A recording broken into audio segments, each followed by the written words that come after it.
Okay.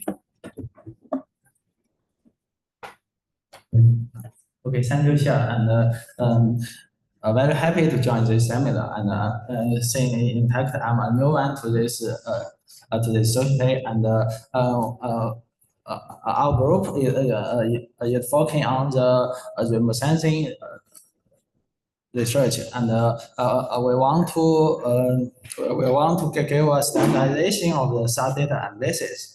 Um, uh, since Professor Feng is busy with other things, and today I will give the presentation on behalf of him. Since we are the new one to the society, so we have a short introduction of our team. The EMW lab was founded by Professor Yaqiu Jin, and the current leader is Professor Feng Xu, and he is also the global activity director of the IEEE GIS Society.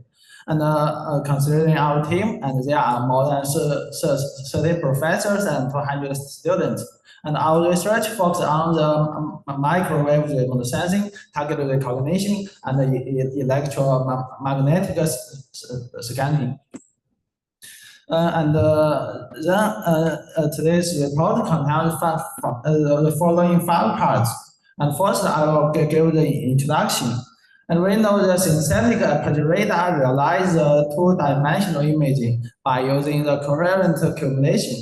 This type of active sensor can work in all weather conditions, widely used in many applications, such as environmental monitoring, the topography mapping, and the data monitoring. And SAR has the multi-dimensional measurement. For example, the SAR interferometry is good for deformation monitoring. The SAR tomography is good for 3D reconstruction. And supplementary is good for ground classification. And both algorithms and applications are quite different. And in this report, we want to take SAR interferometry as an example. And INSA is able to get the high resolution digital elevation model and the deformation by using the interferograms. However, typical errors such as atmospheric delay and the temporal decorrelation will bias the result. And this is also the main limitation of this technology. And we know the SAR system is able to get the repeat path acquisitions. So the new proposed the multi-temporal INSA overcomes the decorrelation by identifying the persistent secantors in the long acquisitions. And so by analyzing the current of interferograms, it's possible to suppress the atmospheric delay, since we think the atmosphere is temporarily random. And this is the conventional mathematical model of the multi-temporal INSA. And we assume that the deformation can be modeled using a linear function, and the scanners are always coherent over the whole period. And then we should follow this flow chart, and we select the persistent scanners, unwrap the face, and finally we got the deformation and the height maps. And this technology enables 3D reconstruction with meter-level precision and deformation with millimeter-level precision. But if we use this technology in the urban area, things are very different. Conventional technology is not suitable in the urban area, since the signal in the urban area may be quite complex in both temporal and spatial domain. For example, the scanners in the urban area may be coherent only in some parts of the actuating period, and the nonlinear deformation may happen during the period.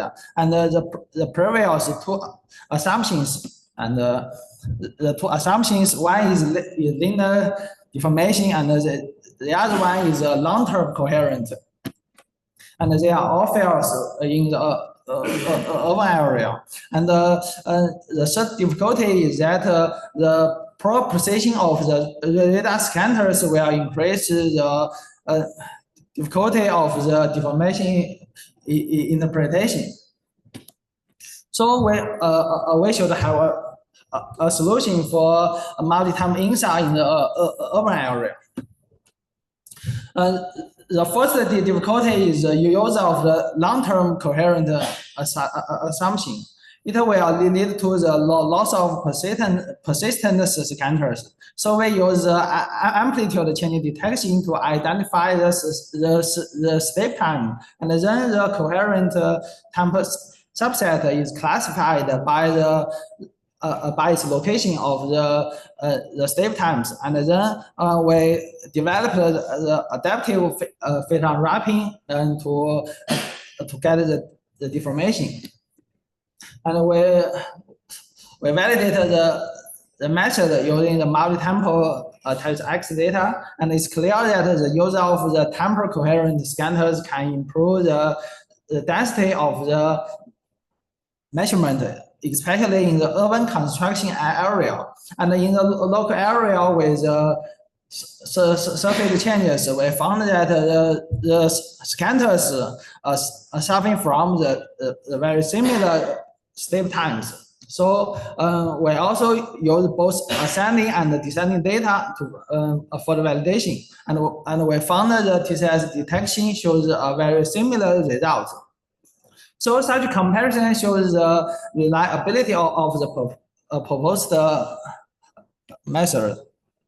So in the urban area, the second difficulty is the inversion of the nonlinear deformation. So using the linear deformation assumption may lead to the unwrapping errors. So first we proposed the deformation anomaly detection using the recursive process.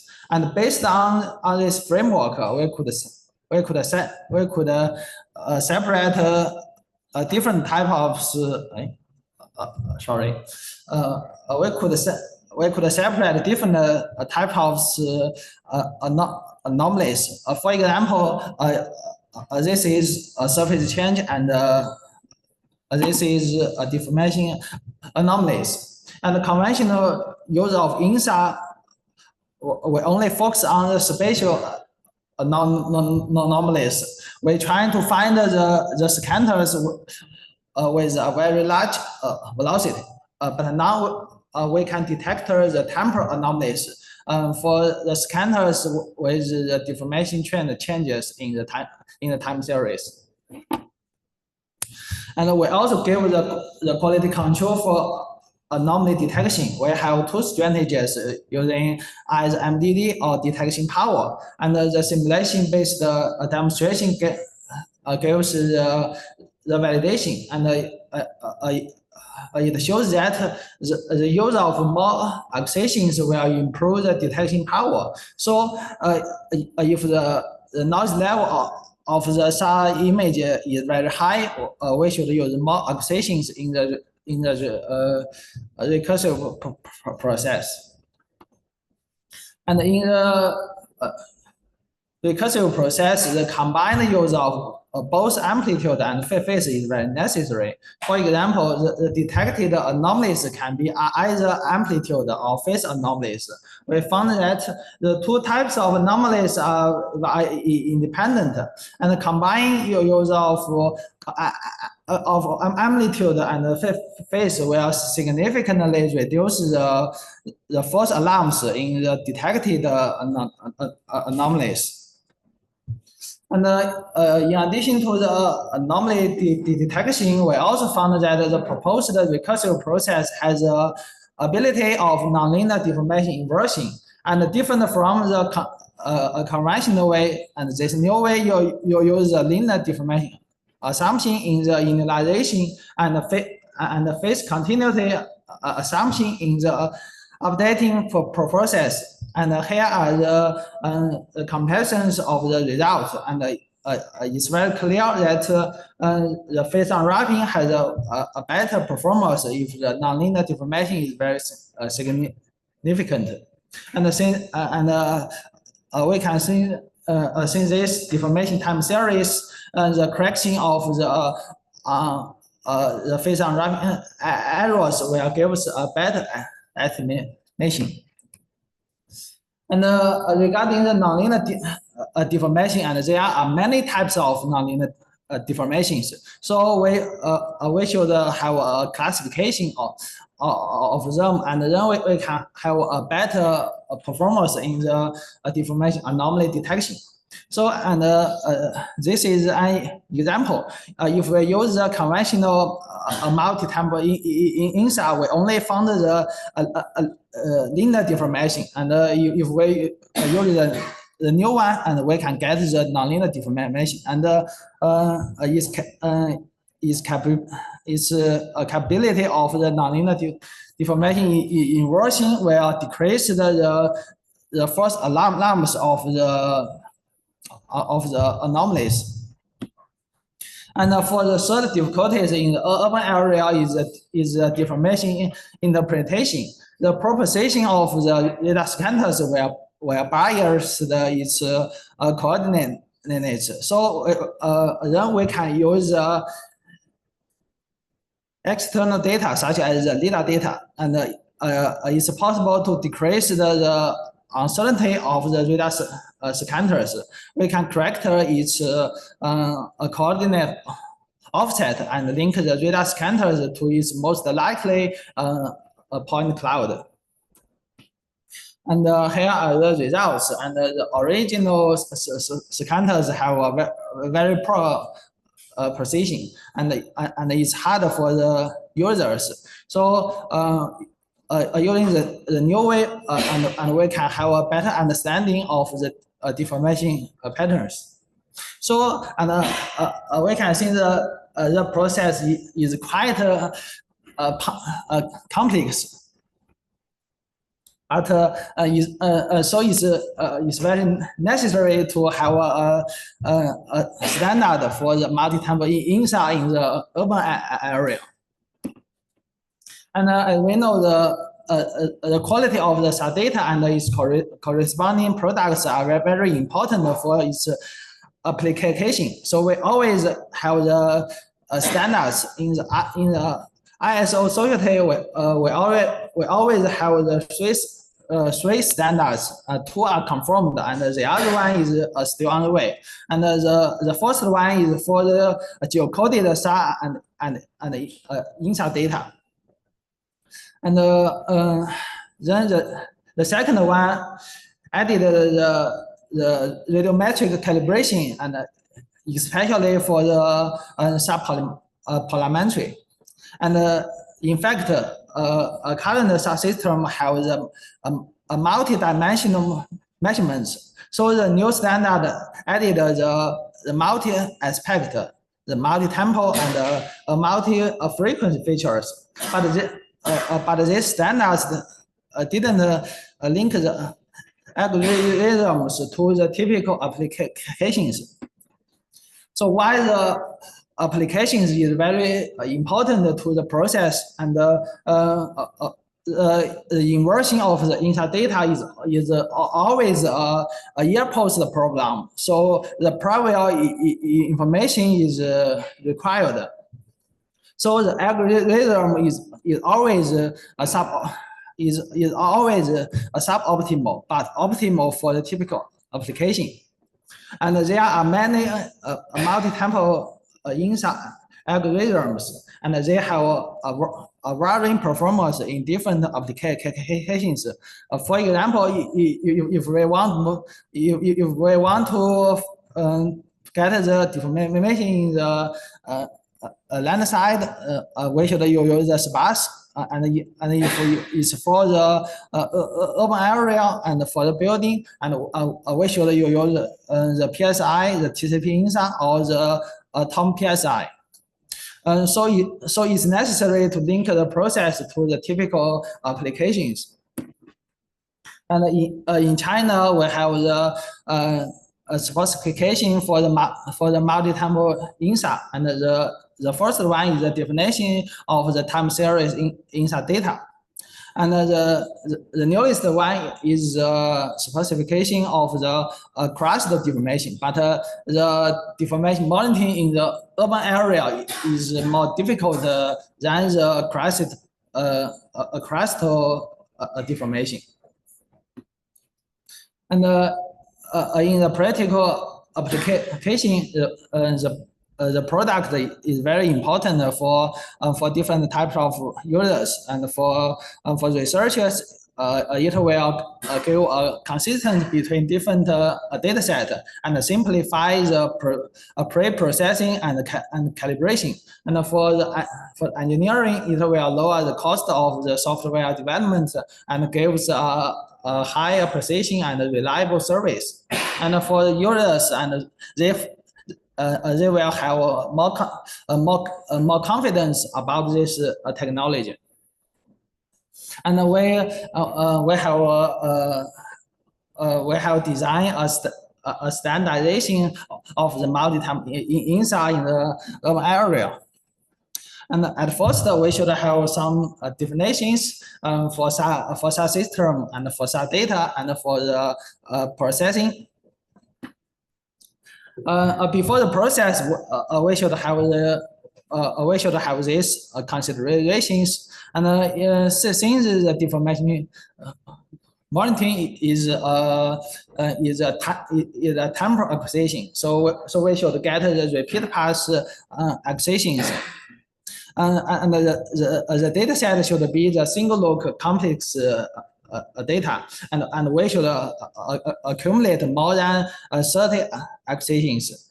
And since the radar image is a reflection of the very strong scanners, we cannot get the result in the land cover of water or the road.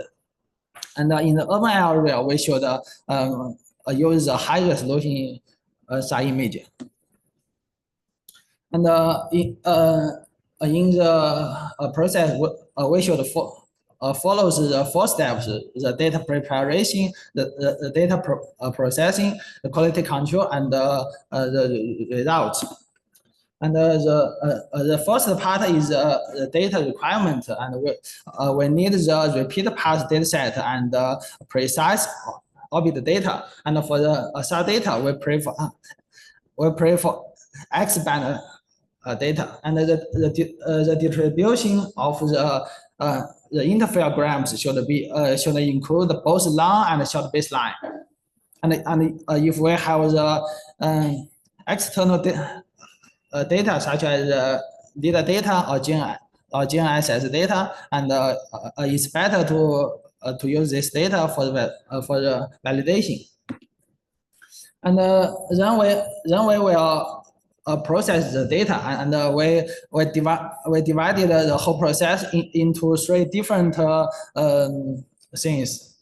The first one is that if we want to monitor the deformation trade by the PS INSA, and we should assume that the linear deformation is fine, and the velocity should be smaller than 0.02 meter per year.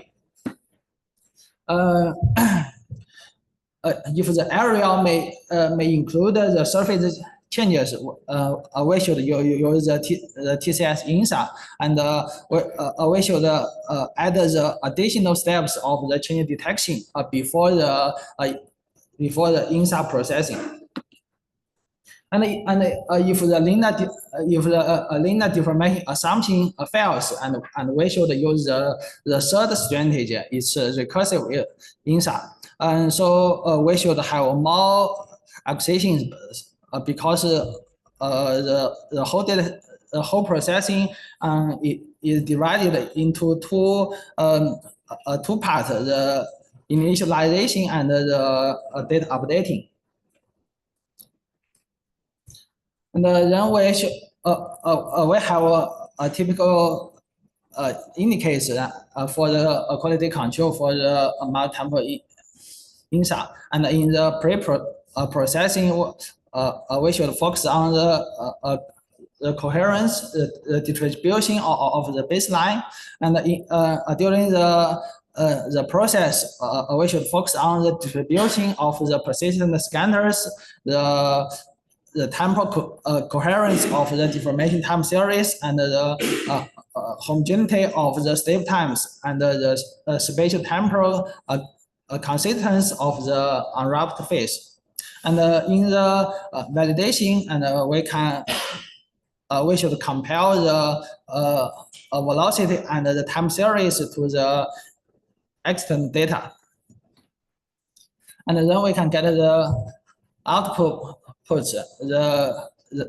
The data are deformation and height map, and we also have the reports. It shows the processing chain and the key parameters. And so I can give a short summary. The standardization is very important to ensure the quality, and deformation in the urban area is quite challenging, and we need the application-aware algorithms. So we need the standard. Thank you for your attention.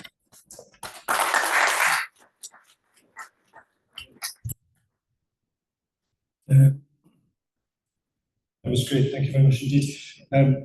Sarah has been with us for a number of years, and I'm always amazed by just how intense the data processing actually is. There's a lot to do, and really complex algorithms, and probably in my case, really mind-bending maths in there.